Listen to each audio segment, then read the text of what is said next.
자, 오늘은 우리 역대기를 공부하도록 하겠습니다. 역대기는 지난 시간에 공부한 열왕기와 같은 기간의 역사를 다루고 있습니다.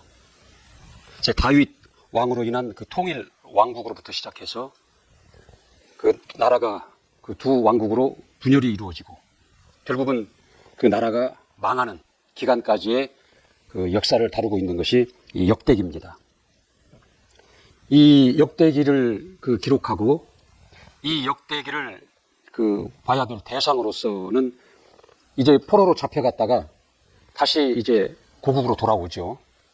이미 나라는 빼앗겼지만, 이미 페르시아의 나라는 빼앗겼지만 다시 고향으로 돌아와서 성전을 재건하고 성벽을 재건하고 그들의 신앙을 재건하는 자들, 그들을 대상으로 쓴 책이 이제 역대기입니다.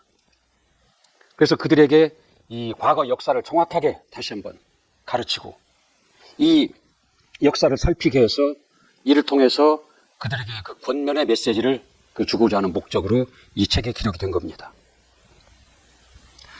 이스라엘의 역사라는 것은 지난 시간에 열왕기를 통해서 이미 다 이루어졌고 또 이 역대기에 기록된 역사도 그것과 다를 바가 없다라는 거죠. 똑같은 역사를 왜 또 역대기라는 책에다가 남겼을까? 단순히 열왕기에 기록된 역사의 내용을 다시 반복하는 그런 내용은 아닙니다. 내용은 반복될지라도 이 관점이 다르다라는 거죠. 똑같은 역사가 있더라도 그것을 어느 입장에서 보느냐의 관점에 따라서 다른 면을 보게 되거든요. 예를 들어서 두 나라가 전쟁을 하는데 하나는 승자가 되고 하나는 패자가 된다라는 거죠. 그럼 전쟁의 역사를 기록하는데 승자의 입장에서 기록하는 역사와 패자의 입장에서 기록하는 역사는 입장이 다른 겁니다. 이와 같이 똑같은 기간의 역사를 기록하는데 관점이 다르다라는 거죠. 그래서 이 다른 입장에서 역사를 이렇게 들여다봄으로 인해서 거기서 다른 면을 보게 하고 또 거기서 이들에게 다시 고향으로 돌아온 이들에게 메시지를 전하고자 하는 목적으로 이 역대기가 기록이 된 겁니다. 이 열왕기와 역대기는 이제 같은 기간의 역사를 기록했다는 몇 차례 말씀드렸죠. 근데 입장이 다르다라는 거죠. 이 열왕기와 역대기의 입장이 다른 거예요. 역사를 보는 입장, 이 역사를 기록한 자의 입장이 관점이 다르다라는 것입니다. 이제 열왕기를 보면은 남유다와 북이스라엘, 남유다와 북이스라엘을 균형 있게 다루고 있어요. 기록을 했다라는 거죠. 근데 이 역대기에 보면은 이 북이스라엘은 완전히 무시해버립니다. 그리고 남유다 중심으로 기록이 되어 있다라는 거죠. 그 이유가 있다라는 거죠. 또 다른 관점은 뭐냐면 이 열왕기는 이 정치적 입장입니다. 나라 전쟁과 승자와 패자와 그다음에 멸망 이런 정치적인 입장에서 기록을 한 거예요. 객관적으로 그대로 기록을 했다라는 거죠. 근데 역대기는 이게 종교적 입장입니다. 이게 하나님의 입장에서의 보는 면이 많습니다. 하나님과의 관계에서 조명하는 입장이 많다라는 거죠. 그래서 이 성전 얘기가 많이 나오죠. 성전, 예배, 그다음에 종교 역사가 많이 나와 있는 게 이 역대기라는 것이죠. 그다음에 이 열왕기는 역사적 관점이라는 거죠. 역사적 관점이라는 거죠. 이게 역사적으로 일어난 사실들을 객관적으로 그대로 기록한 역사적 관점이라는 거죠. 근데 이 역대기는 하나님의 입장에서 보는 겁니다. 하나님 관점인 거예요. 그래서 남유다와 북이스라엘이 있지만 이 북이스라엘을 완전히 무시하는 거예요. 남유다를 중심으로 기록을 했다고 그랬죠. 하나님은 남아있는 자. 그러니까 성전 건축 이후에 이제 나라가 국민들이 힘들었다는 거죠. 그래서 열 지파는 이제 좀 우리를 좀 편하게 하자, 편하게 살자 라고 했지만 유다와 베냐민 지파, 이게 지파는 문제로 인해서 나눠진다라는 거죠. 그래서 열 지파는 도무지 견디지 못하겠다 하고 북으로 가버린다라는 거죠. 유다 지파와 베냐민 지파만 그 자리에 남아서 이 일을 감당한 겁니다. 그들이 그루터기가 된 거예요. 하나님의 입장에서는 그들을 내게 관심을 가지시고 그들을 중심으로 기록된 책이 역대기라는 거예요. 그 다음에 이 열왕기는 그 율법과 그 율법을 지키지 않는 데는 보응의 관점으로 기록이 되어 있어요. 너희들이 나라가 갈라지고 나라가 망한 것은 하나님의 말씀을 떠난 것이다. 그래서 그에 대한 보응으로 그와 같은 결과가 이루어진 것이다. 이런 관점으로 열왕기를 기록을 했습니다. 그러나 이 역대기라는 것은 구원과 회복의 관점입니다. 비록 그러할지라도 하나님은 하나님이 택하신 그 백성에 대해서 애정을 가지시고 그들이 비록 포로로 잡혀가 있지만 그 포로기에도 계속 그들에게 관심을 가지시고 선지자를 보내서 말씀을 하시고 결국은 그들을 지배하고 있는 왕의 마음을 감동해서 다시 고국으로 돌아오게 하고 다시 회복, 재건을 이루게 하셨다라는 그러한 관점에서 역대기를 기록했다는 거죠. 근데 여기는 그 열왕들의 이야기다라는 거죠. 열왕들의 이야기, 여러 왕들의 이야기다라는 거죠. 이 역대기는 다윗 그 왕이 중심에 있습니다. 다윗 왕을 중심으로 기록을 했다라는 거죠. 그 여기는 솔로몬부터 시작을 해요. 솔로몬 왕부터 기록을 시작한다라는 거죠. 근데 이 역대기는 아담으로부터 기록을 시작을 하고 있습니다.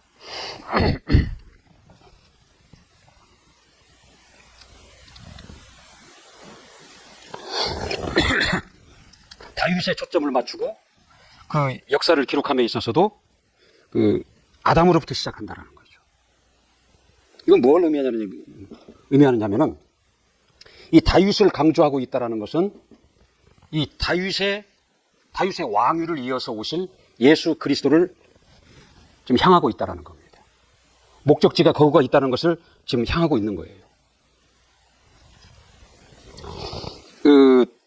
그리고 이 아담부터 이 역사를 기록했다라는 것은 아담으로부터 그 시작되는 인류의 그 역사가 있는데 이 인류의 역사라는 것은 이 창조부터 인류의 역사라는 것은 하나님께서 하나님의 일을 이루기 위한 그 목적으로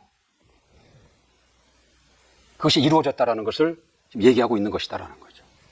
하나님의 인류 역사 가운데에 오셔서 그 인류 역사의 편성에서 이스라엘의 역사의 편성에서 하나님의 일을 진행하시는 것이 아니라 하나님은 하나님의 일을 위해서 하나님의 뜻을 위해서 하나님의 그 뜻을 위하여 오실 하나님의 아들 예수 그리스도를 위해서 그 창조부터 인류 역사가 시작되게 하시고 그 중에서 하나님은 아담을 택하시고 아브라함을 택하시고 다윗을 택하셔서 그 일을 진행하셨다라는 것을 보여주는 것입니다.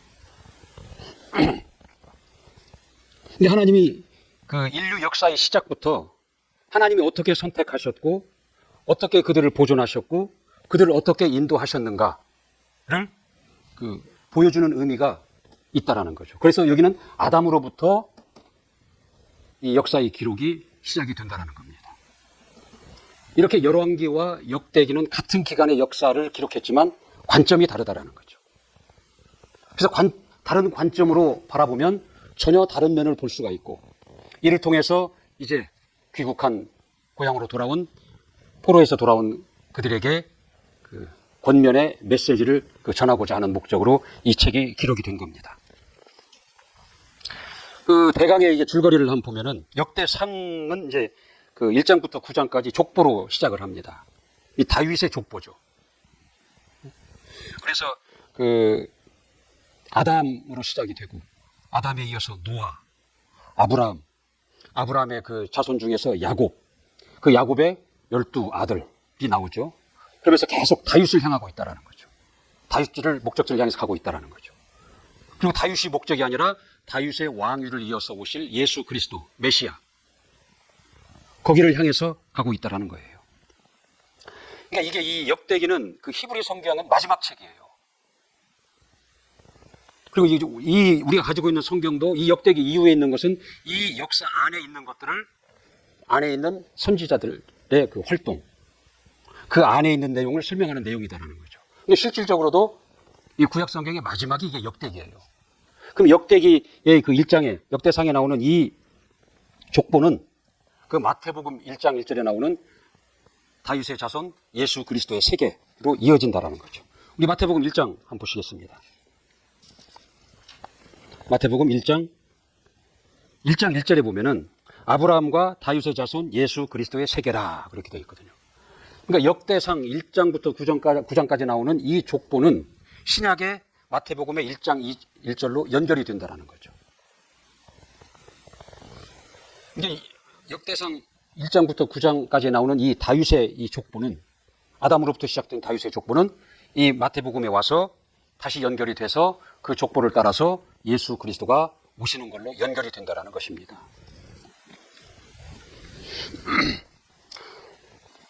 그러니까 여기에서 이 다윗을 강조하고 이 아담으로부터의 시작을 강조하고 그 다음에 이 족보를 이게 강조하는 것은 뭐냐면 그 예수 그리스도가 오실 길을 계속 얘기하고 있는 것입니다.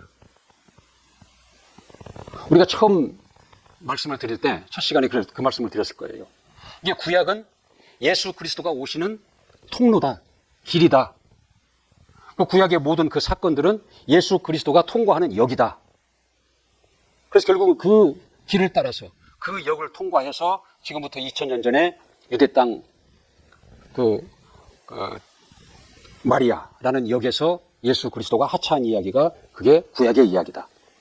그 신약은 하차하셔서 활동하신, 예수 그리스도가 활동하신 내용을 기록한 것이 신약이다. 그렇게 말씀을 드렸습니다.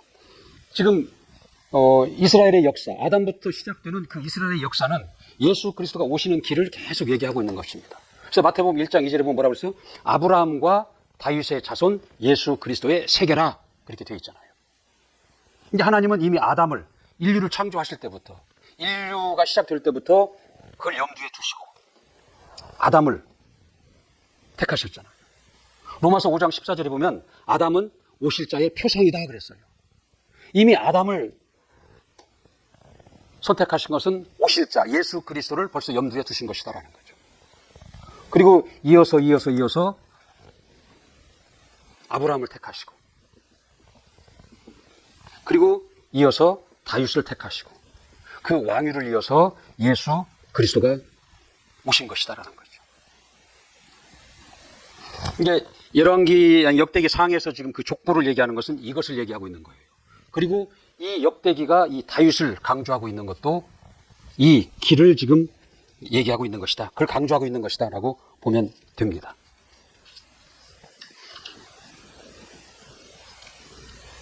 이 족보 얘기가 나오죠. 그 다음에 다윗의 통치와 그 치적에 관한 얘기가 나오죠. 이 다윗 왕이 어떻게 하나님을 섬겼는가. 그리고 다윗이 그 차지한 그 여부스 땅, 여부스라는 땅이 있잖아요. 여부스. 이 땅을 차지하는데 이게 왜 중요하냐면 이게 나중에는 그 예루살렘으로 일컬어집니다. 이 여부스 땅을. 예루살렘으로 일컬어지며 그 다음에 다윗성 또는 시온성으로 불려진다라는 거죠. 이건 뭐냐면 후에 예수 그리스도께서 이 예루살렘에, 이 시온성에 오셔서 다스리실 것을 예고하고 있는 것입니다.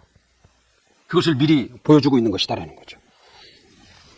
그리고 이제 다윗이 하나님의 언약궤를 이제 옮겨오죠. 그리고 이제 본인이 성전을 짓지 못하지만 그 아들로 하여금 성전을 짓기 위해서 성전을 지을 그 준비를 하는 거죠. 그 설계도를 아들 솔로몬에게 넘겨주죠. 그 성전 건축에 필요한 물자를 이제 모집을 합니다. 거긴 그 왕인 그 다윗부터 모든 백성이 강요가 아닌 자원함으로 드렸더라. 그리고 풍성하게 드렸더라. 그만 가져오라고 할 만큼. 그런 내용들이 거기에 나오죠. 그리고 이제 다윗이 나이가 먹고 다윗의 아들 솔로몬이 즉위를 합니다. 그리고 이제 다윗이 죽음으로 인해서 그 역대 상이 이렇게 마무리가 됩니다. 이게 대략의 그 역대 상의 그 줄거리가 이제 그런 겁니다.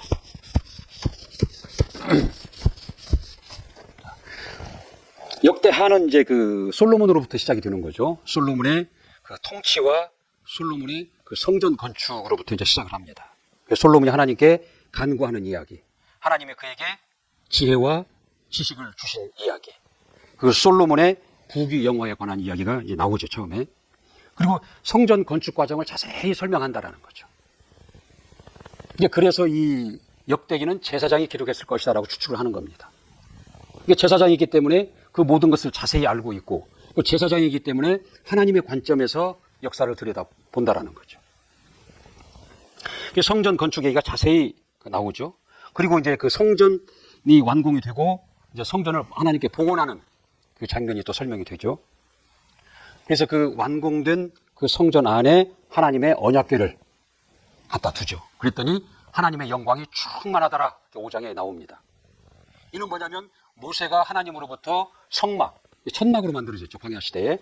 그 천막으로 만든 그 성막을 완성하니 구름이 성막을 가득 덮고 하나님의 영광이 충만한 것과 같은 그런 내용이다라는 거죠. 하나님의 임재가 충만했더라. 이제 그런 내용입니다. 그러면서 하나님이 이제 그들에게 그 약속을 하나 해주시잖아요. 우리 역대하 7장 한번 잠깐 찾아보겠습니다. 역대하 7장 11절부터 16절까지. 이제 하나님이 솔로몬에게 이제 나타나셔서 이제 그 봉헌을 하니까 하나님께 솔로몬에 나타나셔 하신 그 약속입니다. 11절부터 우리 16절까지 한번 같이 읽겠습니다. 시작. 솔로몬이 여호와의 전과 왕궁을 필력하고 무릇 그 중심에 여호와의 전과 자기의 궁궐에 어떻게 만들고자 한 것을 다 형통케 이루니라.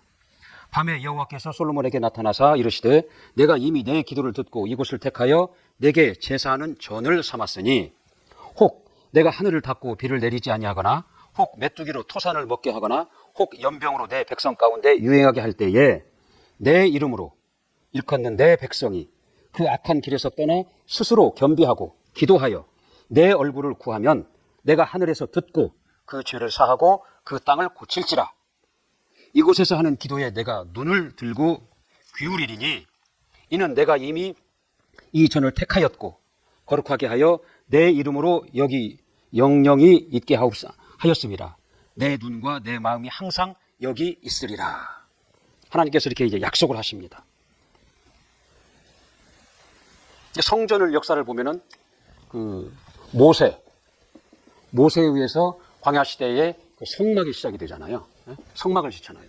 이거 텐트로 되어 있다라는 거죠. 그들은 계속 광야에서 이렇게 이동을 해야 되기 때문에 이 텐트로 된 성막을 처음 이렇게 하나님이 모세에게 계시하고 모세가 하나님의 계시를 따라서 성막을 만들었습니다.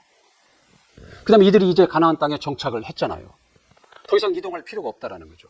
그래서 이제 돌로 견고한 성을 만들었다는 거죠. 솔로몬에 의해서. 솔로몬 성전. 근데 예수께서 오셔가지고 이 성전을 헐라라는 거예요. 내가 성전이다 그랬잖아요. 예수, 내가 성전이다 그랬습니다. 그리고 가신 이후에는 너희가 성전이다 그랬습니다. 너희가. 성도, 너희가 성전이다 그랬다라는 거죠. 이 성전이 뭐죠? 하나님이 계신 곳이 성전입니다. 이때는 이 성막에 하나님이 이스라엘과 동행하셨어요. 그 이때는 이 성전에 하나님이 이스라엘과 같이 하셨다는 거죠. 이때는 하나님이 예수 그리스도와 함께 하셨어요.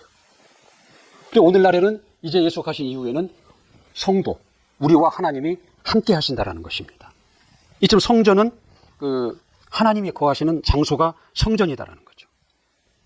그 요한복음 14장 26절에 보면은, 요한복음 14장 26절에 보면은, 보혜사, 곧 아버지께서 내 이름으로 보내실 성령 그랬거든요. 이게 보혜사, 성령을 보내시는데 내 이름으로 보내신다는 거예요. 주님의 말씀이잖아요. 주님의 이름이 뭐예요? 예수잖아요. 이게 예수 이름으로 보내실 성령, 그렇게 말씀을 하셨거든요. 그러니까 내가 성령을 받았다면 내 안에 예수 이름이 오신 겁니다. 예수 이름으로 오시는 성령이기 때문에 예수 이름이 내 안에 있다라는 거죠. 예수 이름이 있다라는 것은 하나님이 함께 하신다라는 겁니다. 하나님이 계신다라는 거예요. 왜?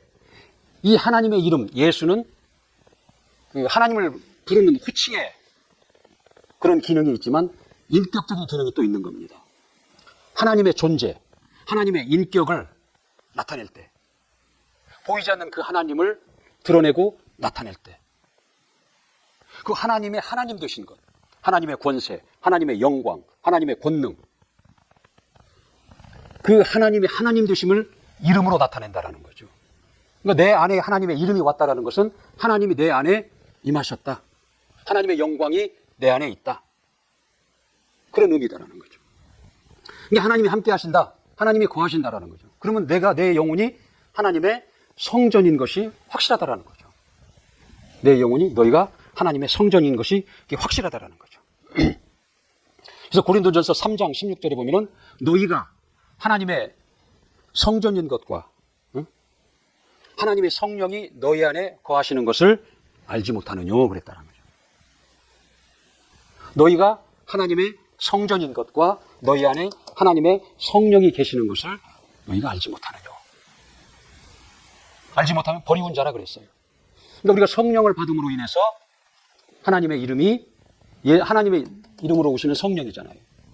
내 안에 예수 이름이 임하셨고, 예수 이름이 임하셨다는 것은 하나님이 내 안에 계신다라는 거고, 하나님이 계신다라는 것은 내가 성전이기 때문에 하나님이 내 안에 계셔서 나와 함께 하신다라는 것이죠. 성전은 하나님이 계시는 곳이에요. 하나님의 처소예요. 그렇기 때문에 거기는 하나님의 환경이 있습니다. 하나님의 성품에서 나오는 그 환경, 하나님의 속성에서 나오는 그 환경이 그 성전에 있다라는 거죠. 그러니까 우리가 성전됨으로 인해서 하나님이 계시는 그 환경, 하나님의 하늘나라잖아요. 하늘에 계신 우리 아버지여 그랬잖아요. 하늘의 그 환경, 하나님이 계시는 하늘의 환경이 내 안에 그대로 있는 겁니다. 근데 하늘에는 하나님의 행복이 충만합니다. 하나님의 의가, 하나님의 뜻이 충만합니다. 하나님의 권세가 충만합니다. 진리가 충만하고 생명이 충만하고 하나님의 빛으로 충만한 것이 하나님의 성전인 하늘입니다. 그 하늘이 지금 내 안에 그대로 왔다라는 거죠. 내 안에 임했다라는 것입니다. 그래서 누가복음 17장 그 20절, 21절에 보면 하나님의 나라는 여기 있다, 저기 있다고 못하리니 하나님의 나라는 너희 안에 있느니라 그렇게 얘기를 하는 겁니다. 주님이. 이처럼 하나님의 나라가 우리 안에 있다라는 거죠. 그러니까 내가 지금 기도하는 것은 성전 안에서 기도하는 거예요. 성전 안에 계신 하나님께 기도하는 것이다라는 거죠. 이 하나님과 나는 거리감이 없는 거예요. 그 영광이라는 빛 안에서 하나님과 나는 거리감이 없다라는 거죠. 그래서 내 안에 계시고, 내 안에 있는 성전 안에 계시고, 또 나를 보시고, 나를 아시고, 나를 들으신다라는 거죠. 그러니까 내가 오늘날 하나님의 성전이다라는 걸, 하나님의 이름으로 모신 성전이다라는 이 가치, 이 가치와 나를 성전 삼으시고 하나님이 나와 함께 하신다라는 이것을 우리가 믿는다고 하면서도 그 믿음이 극히 제한적입니다, 사실은. 그래서 그 어마어마한 것이 우리 안에 있지만 우리가 그 하나님의 나라를 체험하고 하나님을 체험하는 것은 극히 일부분적이라는 것이죠. 그래서 내가 하나님의 성전인 것과 하나님이 내 안에 계신다라는 것, 하늘에 있는 것들이 내 안에 충만히 있다라는 것, 하나님이 나와 함께 하신다라는 것을 내가 인정하는 것은 곧 이것이 믿음입니다. 믿음의 다른 말이 인정입니다. 그래서 인정하고 이것을 시인하고 이걸 믿음으로 자꾸 고백을 해야 된다는 거죠. 그래서 내 안에 있는 그것이 내가 먼저 체험을 하고 또 그것을 내가 먼저 체험하고 드러내고 나타내고 증거하기를 하나님은 우리에게 원하십니다. 우리는 자꾸 무엇을 하나님께 막 구하려고만 한다라는 거죠. 그러나 하나님은 이 모든 것을 우리 안에 먼저 주셨어요. 그것을 너희가 알고 그것을 믿고 그것을 시인하고 그것을 사용하고 그것을 누리기를 먼저 원하신다는 거죠. 이렇게 성전을 이렇게 짓죠. 그다음에 성전 완공을 하고 이제 솔로몬의 그 영토 확장. 이 솔로몬이 영토를 확장하는데 그 여호수아 때 차지한 것보다 3배나 넘는 영토를 차지한다라고 그래요. 그다음에 그 솔로몬의 그 부귀 영화를 그 지혜를 배우고자 시바 여왕이 솔로몬을 방문한 이야기도 나오죠. 그럼 결국 솔로몬도 이제 죽습니다. 솔로몬이 죽고 이제 역대하 10장부터 그 마지막 장까지는 뭐냐면 그 솔로몬의 아들로부터 시작되는 이스라엘의 여러 왕들의 그 통치에 관한 이야기가 시작이 된다라는 거죠. 근데 안타깝게도 그 역대하는 예루살렘 성전, 그 성전 건축으로 시작해서 성전이 파괴됨으로 마무리가 되어버린다는 거죠. 성전에 하나님의 영광이 충만함으로 시작해서 하나님의 영광이 떠나버리는 걸로 이 역대하는 마무리가 된다는 겁니다. 이게 솔로몬 통치하에 그 태평성대를 누리다가 결국 그 아들로부터 나라가 이제 이미 다윗이 범죄함으로 인해서 나라가 기울기 시작을 한 거예요. 그 아들 솔로몬을 거치고 그 솔로몬의 아들 르호보암 때에 나라가 둘로 갈라집니다. 북이스라엘과 남유다로 갈라지는 거죠. 그리고 이 두 왕국의 그 왕들의 이야기, 그게 열왕기라는 거죠. 그 이야기가 계속 지속이 된다라는 거죠. 근데 여러 왕들이 나오지만 결국은 두 부류의 왕이 나오는 거예요. 그러니까 하나님을 경외하는 왕과 하나님을 떠나서 악을 행하는 왕, 두 부류의 왕이 나온다라는 거죠. 그래서 그 결과가 어떠한 것인가를 역사적으로 기록한 책이다라는 거죠. 열왕기도 그렇고 이 역대기도 그렇다라는 거죠. 그래서 이 역사를 통해서 하나님을 경외하는 것이 얼마나 중요한 것인가, 하나님을 떠나서 악을 행하는 것이 얼마나 뼈저린 고통을 가져온다는 것을 역사를 통해서 보여주고 있는 것입니다. 이 역사를 기록하는 목적이 여기에 있는 거예요. 그 역사를 통해서 그걸 배운다라는 거죠. 하나님은 모든 왕들에게 참으로 복을 주시고 그들이 잘하길 기대하시는 거예요. 그들이 참 형통한 자가 되고 그 백성들이 평안하고 형통하고 이기고 그렇게 살기를 원하시는 거거든요. 그러나 왕들이 하나님을 선택하지 않아요. 다른 말로 하나님의 말씀을 선택하지 않는다는 거죠. 하나님의 말씀을 떠나버린다는 거죠. 그 결과가 어떠한 것인가를 이 여러 왕들의 이야기에서 자세히 보여주고 있는 것입니다. 그래서 우리가 공부한 신명기 30장 19절 20절에 보면은 너희 앞에 생명과 복, 사망과 저주를 두었다. 너와 내 자손을 위해서 택하라는 거예요. 생명을 택하라, 하나님의 말씀을 택하라는 거예요. 우리에게 자유의지를 주신 것은 택하도록 하신 거예요. 그래서 택하는 자에게, 하나님의 말씀을 택하는 자에게 생명과 복을, 말씀을 버린 자들, 악을 행하는 자에게 사망과 저주가 결과로 나타난다는 것을 보여주고 있다는 거죠. 그리고 맨 이제 마지막에 역대 그 하의 마지막에 보면 이제 고레스 왕, 그 당시에 그 남유다를 지배하고 있던 그 고레스 왕이 이제 그 선포를 합니다. 이제 이스라엘 사람들, 이스라엘 사람들, 유대인들이죠. 유대인들을 그들의 나라로 돌려보내줘라. 고국으로 돌아가게 하라 하는 그 선포를 하고 문서로 남기죠. 조서라고 그러죠. 그것으로 마무리를 한다라는 거죠. 우리가 한번 거기 보도록 하시겠습니다. 우리 역대하 마지막 장 36절.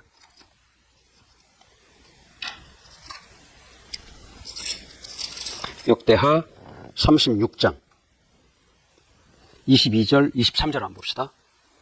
시작. 바사왕 고레스 원년에 여호와께서 예레미야의 입으로 하신 말씀을 응하게 하시려고 바사왕 고레스의 마음을 감동시키매 저가 온 나라에 공포도 하고 조서도 내려가로되 바사왕 고레스는 말하노니 하늘의 신 여호와께서 세상 만국으로 내게 주셨고 나를 명하여 유다 예루살렘에 전을 건축하라 하셨나니 너희 중에 무릇 그 백성 된 자는 다 올라갈지어다. 너희 하나님 여호와께서 함께 하시기를 원하노라 하였더라 그랬거든요. 근데 예레미야 선지자가 이미 이것을 예언을 했어요. 때가 되면 포로 생활에 갇히고 70년이 지나면 다시 그 귀환할 것을 예레미야 선지자가 예언을 했거든요. 하나님의 말씀을 받아서. 여호와께서 예레미야의 입으로 하신 말씀을 응하게 하시려고 그랬잖아요. 그리고 고레스 왕이 자발적으로 한 것이 아니라 고레스 마음을 감동시킴에 하나님은 그 마음을 감동시켰다라는 거죠. 근데 유다로 하여금 다시 고향으로 돌아가게 한 것은 우연이 아니다라는 거죠. 이미 예레미야 선지자를 통한 예언이 이루어지는 것이고, 그리고 하나님께서 그 바사왕 고레스의 마음을 감동시켜서 그 이루어지는 일들이라는 거죠. 그러니까 하나님이 택하신 이 백성이 결국 망했잖아요. 이방 나라들에 의해서 망했다라는 거죠. 하나님 없는 나라에 의해서 망했잖아요. 모르는 자들은 이 하나님의 신이 이방 신에게 패했다라고 얘기할 수도 있어요. 그러나 여기 보면은 그렇잖아요. 그러니까 이 나라가 패하고 백성들이 포로로 잡혀간 중에 그들에게 계속 말씀하시고 또 그들이 회복될 것을 말씀하셨다라는 거죠. 그리고 결국은 그 바사왕 고레스의 마음을 감동시켜서 그들을 풀어주게 한다라는 거죠. 이 모든 것이 하나님의 주관 아래에 이루어지고 있다는 걸 봅니다. 이스라엘의 이 모든 역사의 주관자는 하나님이심을 지금 보여주고 있는 거예요. 마지막 절에서. 우리가 주기도문에도 나라와 권세와 영광이 아버지께 영원히 있사옵나이다 그러잖아요. 이 모든 주권이 하나님께 있다라는 것이죠. 그것을 마지막 절에 지금 보여주고 있는 겁니다. 자, 이렇게 해서 역대기도 이제 마무리가 됩니다. 그럼 지금 우리가 이제 첫 시간부터 네, 여기까지 왔습니다. 창세기로부터 이제 시작을 한 거죠. 창세기, 출애굽기, 레위기, 민수기, 신명기가 왔죠. 그 다음에 여호수아, 그 다음에 사사기, 룻기, 그 다음에 사무엘, 열왕기, 오늘 사사기. 여기까지 이제 공부를 한 겁니다, 우리가. 그래서 우리가 한번 이걸 잘 더듬어 보면, 이 창세기에 이제 천지 창조의 얘기가 나오죠. 그런데 골로새서 1장 16절에 보면은 만물이 그로 말미암고 그를 위하여 창조되었다 그랬습니다. 그는 누구예요? 예수 그리스도거든요. 그를 위하여 창조되었다라는 거죠. 이 창조의 이야기가 나옵니다. 그래서 목적 체계가 나오죠. 그래서 창조의 과정을 보면 윗물과 아랫물을 나누죠. 그것은 무엇을 드러나게 하기 위함입니다. 왜? 흙을 위해서. 흙은 왜? 식물과 동물과 여러 공중에 나는 새들을 위해서. 이것들은 무엇을 위해서? 남자와 여자를 창조하시고 그들을 위해서. 이 남자와 여자를 창조하시고 땅에 충만케 하셨었는데 그건 왜? 아담 하나를 얻기 위하십니다라는 거죠. 아담은 왜 필요하느냐? 오실자의 표상이기 때문에 아들 예수 그리스도를 위해서 아담을 선택하신 것이다. 이런 식으로 목적 체계가 있다라는 거죠. 그 창조의 이야기가 나오죠. 그리고 거기서 이제 아담이 범죄한 이야기. 그리고 그 아담의 그 자식들이 이제 영이 없는 사람의 여자들과 결혼을 함으로 인해서 영이 자꾸 소멸이 된다. 영적인 사람이 소멸이 된다라는 거죠. 그래서 아담의 자손이 보존이 되어야 영적인 사람이 아담에게 영을 부으셔서 생명이 되게 하셨잖아요. 생기를 부으셔서. 그래서 그 영을 가진 자들이 보존이 돼야 그 길을 통해서 하나님의 아들이 오실 텐데 이 자손들이 영이 없는 사람의 여자들과 결혼을 한다라는 거죠. 그래서 영이 자꾸 소멸이 되는 거예요. 그럼 하나님은 그걸 막기 위해서 영을 보존하기 위해서 노아의 홍수를 통해서 모두 멸절을 시키잖아요. 그래서 노아의 그 자손들만 남는다라는 거죠. 그 노아의 자손들을 통해서 다시 그 수가 이 땅에 충만할 때 거기서 아브라함을 하나님은 택하십니다. 그리고 아브라함의 그 자손들 중에서 야곱 때에 이제 애굽에 들어가게 하셔서 거기서 70명의 일가가 큰 거대한 민족으로 거기서 성장케 하신다는 거죠. 이게 창세기의 이야기잖아요. 이제 때가 되니까 하나님께서 그들을 애굽에서 불러내시잖아요. 10가지의 재앙, 유월절 사건들, 홍해를 가르는 사건들 나오고 그 다음에 그들을 광야로 인도하셔서 광야에서 그들과 계약을 맺잖아요. 너희가 내 말을 잘 듣고 내 계명을 지키면 내 소유가 될 것이다. 그리고 너희를 나를 알리는 제사장 나라로 삼겠다. 너희는 내 백성이 되리라는 그 계약을 맺습니다. 그리고 이제 하나님의 백성으로서 거룩하게 살아갈 수 있도록 명령과 규례와 법도, 율법을 계시하시잖아요. 그리고 하나님이 그들과 동행하시기 위해서 하나님의 처소인 성막을 지켜 하신다는 거죠. 그게 이 출애굽기와 이 레위기의 그 이야기잖아요. 이게 출애굽기와 레위기의 그 이야기예요. 이게 하나님의 백성으로 살아갈 수 있도록 만들기 위해서 출애굽을 시키시고 여러 가지 그동안의 것들을 계시하신 거예요. 그 다음에 이제 이들이 갈 목적지는 가나안 땅이라는 거죠. 하나님이 약속하신.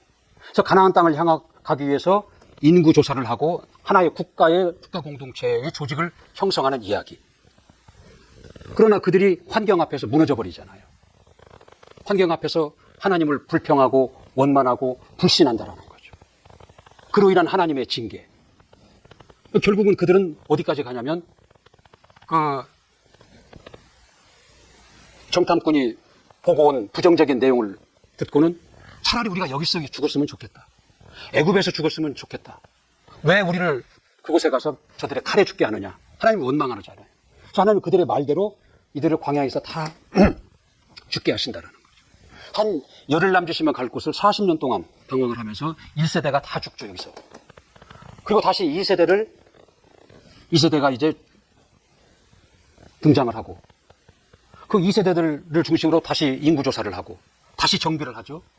그리고 그들을 향해서 모세가 이 출애굽기 레위기에 나온 하나님의 말씀을 다시 되풀이해서 설교하는 이야기가 이 민수기고 신명기의 이야기잖아요.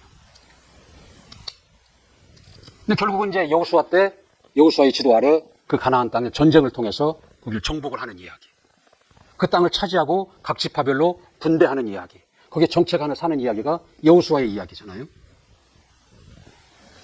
그리고 이 강력한 여호수아라는 이 지도자가 떠납니다. 죽잖아요. 그리고 그 이후에 여러 이제 사사들이 나타나는 거죠. 그러니까 이스라엘이 그 사사시대라는 것은 이스라엘이 어떻게 타락한 생활을 하는가를 보여주는 이스라엘의 생활상을 보여주고 있는 거예요. 그러니까 사사가 있을 때에는 하나님의 말씀의 지도를 받아 순종하며 살아갑니다. 평안해요. 그러니까 사사가 없어지면 다시 자기 소견에 옳은 대로 행하였더라 그랬잖아요. 결국 하나님의 징계가 임합니다. 혼란이 온다라는 거죠. 그럼 이들은 다시 하나님 앞에 회개하고 하나님께 구원을 요청합니다. 그럼 하나님은 사사를 보내서 그들을 다시 구원하시고 인도하신다라는 거죠. 계속 이것이 반복이 되고 있다라는 거죠. 그게 이스라엘 사사시대의 이스라엘 사람들의 생활상이었다라는 거죠. 그게 사사의 얘기다라는 거죠. 그다음에 룻기는 뭐냐면 이 사사시대 도덕이 무너지고 우상을 숭배하고 각자 자기 소견에 오른 대로 행했던 이 시절에 그 이방 여인 룻이라는 그 여인의 그 아름다운 이야기, 그 흑암과 같은 시대의 한 줄기의 그 빛과 같은 그 여인의 이야기가 이 룻기라는 거죠. 그 다음에 이 사사시대가 마무리가 되는 거잖아요. 그 사무엘을 중심으로 사무엘이 마지막이 되고, 그 다음에 이 이스라엘은 왕을 세워달라고 합니다. 이게 선지자의 자식도, 제사장의 자식도 타락을 한다라는 거죠. 그러니까 이스라엘 사람들이 더 이상 우리는 선지자도 못 믿겠고, 제사장도 못 믿겠으니 우리에게 왕을 세워달라 그럽니다. 하나님은 그걸 원치 않으셔요. 그래서 뭐라고 말씀하시냐면, 저들이 나를 버린 것이다. 내가 자기들이 왕이 되는 것을 싫어하는 것이다. 그래서 마지못해서 허락을 하셔요. 그래서 초대 왕 사울이 세워지죠. 그러니까 사울은 처음에는 잘했지만 결국은 점쟁이한테 가서 점쟁이를 찾아가는 일까지 타락한다는 거죠. 자살로 마감을 해요. 그 이후에 다윗이 왕으로 이제 세워진다는 거죠. 이게 이제 사무엘서의 이야기잖아요. 그리고 지난 시간에 공부한 이 열왕기, 여러 왕들의 이야기가 이제 지속이 되고 있다는 거죠. 이게 사사기와 열왕기는 같은 내용이다라는 거죠. 우리는 이 지난 이 공부한 것들을 쭉 이것을 외우지 않아도 이 쭉 역사의 그 흐름을 우리 보면은 이 성경의 파노라마를 이렇게 이제 흘러가고 있구나. 그래서 이 결국은 여기서부터 그 출발은 계속 어디로 가는 거예요? 예수 그리스도가 이 오실 길을 지금 계속 닦아가고 있는 거예요. 그리고 계속 지금 예수 그리스도는 천지창조의 역에 탑승하셔서 각 역을 지금 통과하고 계시는 것이다라는 여기까지 오신 것입니다. 그리고 결국은 그 요셉과 정혼한 그 마리아라는 역에서 이제 하차를 하심으로써 구약의 이야기가 마무리가 되는 겁니다. 그 신약은 이제 하차하신 예수 그리스도의 말씀, 그가 출생부터 그가 하신 모든 사역들, 그가 하신 말씀들, 그리고 그를 믿는 자들의 그 기록, 행전, 이것이 신약의 이야기다라는 거죠. 자, 이렇게 해서 오늘 그 역대기의 공부를 마무리하도록 하겠습니다.